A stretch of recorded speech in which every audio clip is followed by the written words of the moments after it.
നന്ദിനി നീ എവിടെ?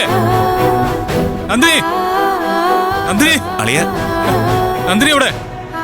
നന്ദിനി എവിടെയെന്ന് എനിക്ക് നന്ദിനി കാണണം.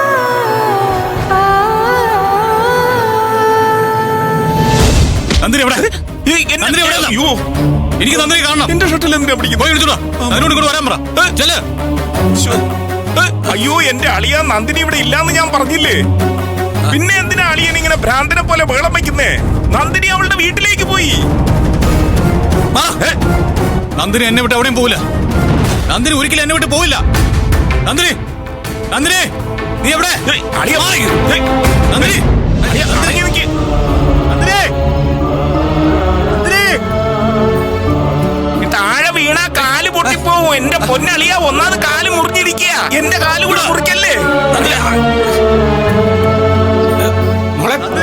രാജേട്ടാ, ഞാൻ സൂര്യ സാറിനെ കാണാൻ പോവാ. എനിക്ക് സൂര്യ സാറിനെ കാണണം. ഇങ്ങോട്ടൊന്ന് വാ മോളെ. നന്ദിനി നീ എവിടെയാ?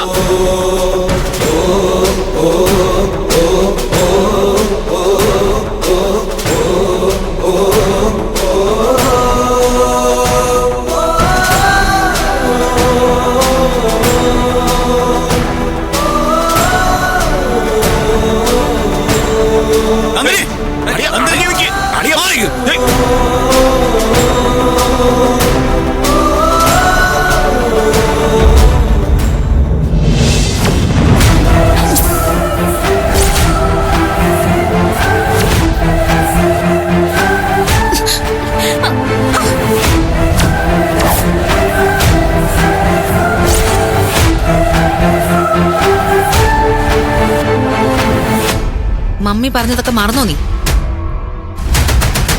കെട്ടുതാലിയും പൊക്കി കാണിച്ച് മമ്മിയുടെ മുൻപിൽ വലിയ പ്രകടനമൊക്കെ നടത്തിയതല്ലേ? ഞങ്ങള് ജീവിച്ചിരിക്കുമ്പോ നീ സൂര്യ കാണില്ല. സൂര്യ സാർ എന്നെ വിളിക്കുന്നുണ്ട്. എനിക്ക് സൂര്യ സാറിനെ കാണണം. എനിക്ക് പോണം. എന്താ ചേച്ചി, എന്താ? പുറത്തിരുന്ന് നിന്റെ സമരം കഴിഞ്ഞോ? ഇവളെന്താ ഇതിനകത്ത്? ഇവളെ സൂര്യ സാറ് വിളിക്കുന്നു. ഇവള് കാണാൻ പോവാ. നന്ദിനി, മമ്മി പറഞ്ഞതുകൊണ്ടാ ഇതുവരെ ഞങ്ങള് വിലക്കി നിർത്തിയത്. ഇനി നാളെയോ മറ്റന്നാളോ മമ്മി നിന്നെ കയറി കാണാൻ സമ്മതിച്ചു എന്ന് പറഞ്ഞാൽ പോലും അത് ഞങ്ങൾ സമ്മതിക്കില്ല. നിങ്ങൾ എന്തിനാ ഇങ്ങനെയൊക്കെ ചെയ്യുന്നേ? നിങ്ങൾ ആരും എന്റെ സൂര്യ സാറിനെ സ്നേഹിക്കുന്നില്ല. നിങ്ങൾ ആരും ആത്മാർത്ഥമായിട്ട് സൂര്യ സാറിന്റെ അടുത്ത് നിൽക്കുന്നുമില്ല. മതിയടി. ഞങ്ങളുടെ കുടുംബത്തിലുള്ളവരെ പരസ്പരം സ്നേഹിക്കുന്നത് നീ പറഞ്ഞു തന്നിട്ടല്ല. നീ ആരടി? ആത്മാർത്ഥതയുടെ മൊത്ത കച്ചവടക്കാരിയോ? അങ്ങനെ നിന്നെ കണ്ടാലേ ഏട്ടന് സുഖമാവുന്നുണ്ടെങ്കിൽ ഏട്ടന് നീ കാണണ്ട.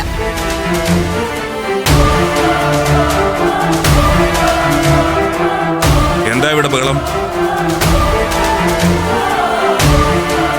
കണ്ടില്ലേ, അവളെ ഏട്ടനെ കാണാൻ പോവാന്ന്. നടന്നത് തന്നെ. പാതിരാത്രിയല്ല, പട്ടാപ്പകല് പോലും ഈ കാണുന്ന സ്റ്റെപ്പിന്റെ ഒരു പടി നീ ചവിട്ടി കഴിഞ്ഞാ നീ മാത്രമല്ല, നിന്റെ കുടുംബക്കാർ അതിന്റെ പേരിൽ അനുഭവിക്കേണ്ടി വരും. നിങ്ങൾ എന്തൊക്കെ പറഞ്ഞാലും സൂര്യ സാറിനെ ഞാൻ കാണുന്നു പറഞ്ഞാൽ കണ്ടിരിക്കും. ആഹാ, മാറിയില്ലെങ്കിൽ